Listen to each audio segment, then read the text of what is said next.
Olá, como estão? Espero que bem. Olha só, eu acabei de ouvir há pouco tempo um conteúdo do Ancap Sul, Peter Tuguniev, e eu acho interessante a mentalidade anarcocapitalista porque serve para pautar talvez alguns aspectos de políticas públicas. Então, pensamento anarcocapitalista crescendo, isso pode nos levar, talvez, em um futuro no médio prazo ou no longo, para um caminho onde consigamos talvez a redução da influência do Estado, do poder, da ingerência do Estado, dos mandos e desmandos estatais sobre as nossas vidas. Mas eu acredito que Ancap é um cara que delira, ele delira muito. Eu gosto de dizer que eles habitam o mundo de Nárnia, porque, primeiramente, essencialmente, eles acreditam em vácuo de poder. Eu não acredito em vácuo de poder, já deixei isso claro aqui algumas vezes. Não existe vácuo de poder. Em algum momento, quando não tivermos um governo, alguma forma de poder central organizador, mesmo que dos elementos mais essenciais à nossa sobrevivência, nós teremos esse espaço sendo substituído por grupos mais fortes. É assim que sempre funcionou, é assim que funcionará. E às vezes também o ANCAP, ele lembra um pouco, ele parece mais discípulo de Rousseau do que o mais ferrenho dos esquerdistas. Ele acredita no ser humano. Muita gente pode dizer, não, mas quem acredita no governo acredita no ser humano. Não, eu acho que quem acredita realmente numa comunhão razoavelmente pacífica de povos, na organização de polícias privadas, de justiça privada, por exemplo, é uma pessoa que realmente acredita no ser humano. Eu gosto de dizer sempre que o pecado é original. Lá nos primórdios, Eva traiu Adão e Caim matou Abel. Essa é a essência do ser humano, apenas com muita força de vontade, com meditação, com esforço. Algumas pessoas, poucas, conseguem se elevar espiritualmente para que não vivam nesse estado de corrupção original do ser humano. Mas em resumo, o Peter ele falou sobre o Barroso, que o Barroso estaria com medo e pedindo talvez arrego. Quando acabar o mandato do Barroso, ministro Roberto Barroso, na presidência do Supremo Tribunal Federal, ele pediria para sair. Então, estaria ali havendo conchavos para que ele fosse embaixador em algum país europeu. E o Peter vê isso como medo? Não, não é medo.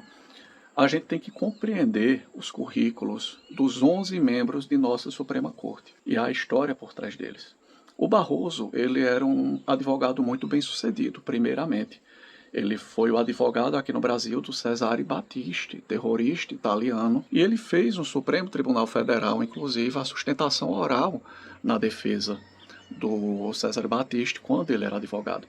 Um advogado muito bem sucedido, eu repito, e muito afim com políticas de extrema esquerda, como a gente viu em sua defesa do Cesare Battisti. A Itália querendo a extradição do Battisti por terrorismo, e o Barroso aqui foi o seu defensor, exercendo assim o papel de um advogado. A princípio, a priori, né, o advogado possui esse papel. O Barroso ele tem câncer, ele não está curado de um câncer, né? Ele me parece ser daquelas pessoas que acreditam que o câncer não tem cura, ele fica estabilizado. Porque em uma entrevista um pouco antiga com o Barroso, eu ouvi mencionar, ele mencionou isso claramente, que ele não faz planos para mais de 3 meses de vida. Se alguém combinar algo com ele com, vamos supor, um intervalo de 4 meses, isso é para tanto tempo, 4 meses, ele não topa, porque ele sabe que a qualquer momento o câncer pode voltar e ele verá, né, o fim de sua vida e a sua inatividade. O Barroso é aquele cara que caminhou tranquilamente em Nova York e ainda soltou perdeu o mané, não a mola. Ele é o cara que no Congresso Nacional falou que eleição não se ganha, se toma. Barroso é o cara que subiu em um palanque, em um evento, salvo engano, estudantil, e disse: eu derrotei o bolsonarismo. Como ministro do Supremo Tribunal, ele não deveria estar exercendo esse proselitismo politiqueiro. Então, Peter, em seus delírios, como os delírios ucranianos, ele acredita realmente que o Barroso está perdendo arrego. Um homem com essa situação, que irá se aposentar como ministro do Supremo Tribunal, poderá voltar a advogar, ativamente em seu escritório, não é seu escritório não, né? O escritório que ficou com os seus antigos associados, e embolsar muita grana, tendo como cartão de visita no currículo ter sido presidente do Supremo Tribunal Federal. E ele ainda poderá ficar desfrutando de uma vida nababesca em uma embaixada. Gente, embaixada é premiação, não é fuga. Pessoas são premiadas com embaixadas, com cargos de conselheiros de TCE, com cargos de ministros do TCU. Só para lembrar um caso, né, o Itamar Franco, ele, por apoio político, ele conseguiu há muito tempo ser, durante boa parte aí, de um tempo específico, embaixador do Brasil no Vaticano, e criou problemas para nós porque ele nem trabalhava. Ele passava o dia todo passeando na Itália e em países europeus e sequer trabalhava como embaixador. Ele não queria nem dar o expediente básico de assinar a papelada. Então, baita prêmio, cara, na verdade, você se tornar embaixador, abrir a sua vaga de ministro do Supremo para que assim o Lula e a Janja possam nomear alguém para substituí-lo, já que ele está velho, está cansado, tem outros interesses, ou seja, é uma velha situação de toma lá, dá cá, eu saio, você coloca outro em meu lugar, e pronto.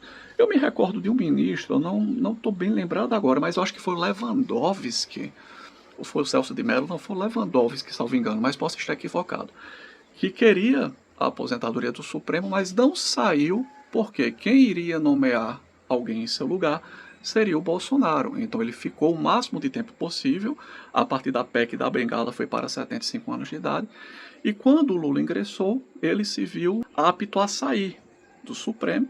Então ele sai do Supremo, se torna ministro da Justiça e coloca no Supremo um grande parça do nosso presidente da República, no caso Flávio Dino. Flávio Dino ficou muito conhecido quando era ministro da Justiça, o cargo hoje é ocupado pelo Lewandowski, porque naquela época ele foi visitar lideranças na comunidade da Maré, né, no Morro da Maré, em plena luz do dia e sem colete. Em resumo, vocês deliram, cara. Vocês, anarcocapitalistas, a turma do ANCAP, a turma do gordão da Ucrânia, deliram muito. Ele não está fugindo de ninguém, ele não está pedindo arrego. Esse homem, ele é um homem de fibra, ele é um homem de ferro. Ele não é como a trupe dita de oposição bolsonarista que vive se cagando por qualquer grito que venha do governo ou de uma Corte Superior de Justiça, cara. Então, é isso. É meu ponto de vista sobre as colocações do Peter Tuguniev e sua trupe. É que não subestimem pessoas como Barroso, como Xandão. Essas pessoas, elas têm fibra, elas têm bolas, elas têm sangue no olho. Elas não têm medo, não fogem com o rabinho entre as pernas e não se sentem como se estivesse devendo nada a ninguém. Enfim, são os meus apontamentos, as minhas ponderações sobre isso que eu vi do Peter. Seus delírios, né? Delírios à la delírios ucranianos. Bem, vou ficando por aqui. Grande abraço a todos e até a próxima.